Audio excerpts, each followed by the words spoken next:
Hi, my name is Colette Breda, and I'm a 12th grader living here in San Diego, California. I'm applying for the Gregorian program at Benedictine College.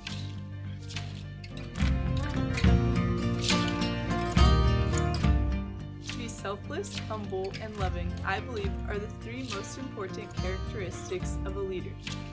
Being a selfless leader entails thinking of others before oneself.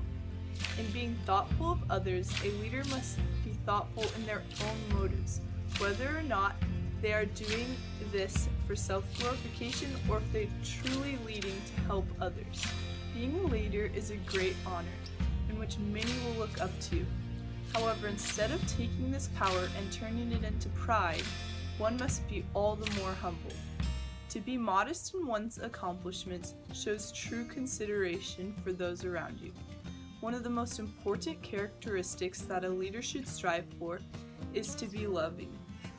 When loving others, a leader has the responsibility of doing it wholeheartedly and keeping order. So, the people, group, team, or nation will still show respect, be loyal, and unite together as a whole, thus accomplishing the main goal of a true and good leader.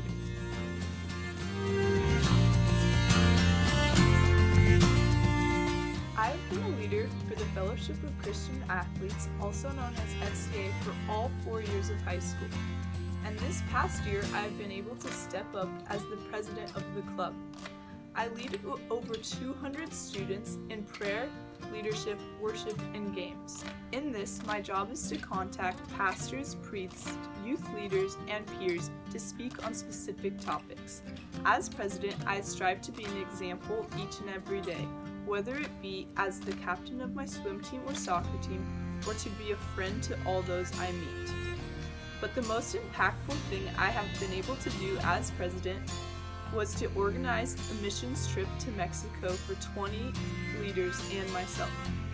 There was much planning and emails to go into this, but after fundraising enough money, we were able to drive down to a small town, Los Niños, to help build a home for a poor family in need.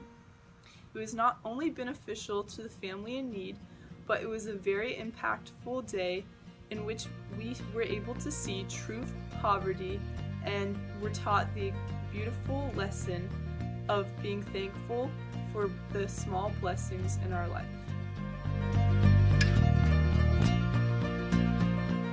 During Katie Davis's senior year, she left on a missions trip over Christmas break to Uganda, and her life was turned upside down. She found herself so moved by the people of Uganda, and she felt a calling that she had to return to them. Katie was only 18 when she courageously left the comfort of her home, family, and friends to become a missionary in Uganda.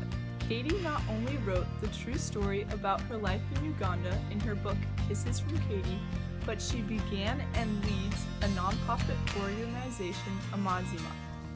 This ministry feeds and sends hundreds of children to school while teaching them the word of Jesus Christ. One of Katie's most daring but loving acts of kindness and leadership in her community was to adopt 13 young girls. Katie is a true role model to me as she delights in saying yes to all the people that God places in front of her. She strives to change the world one person at a time. She and countless others who have stepped up to follow God's plan have inspired me to do more than just a missions trip to Mexico. And I want to move across the world for a summer to do missionary work in Uganda to help children in need and with disabilities. My name is Colette Breda, and I want to thank you again for listening.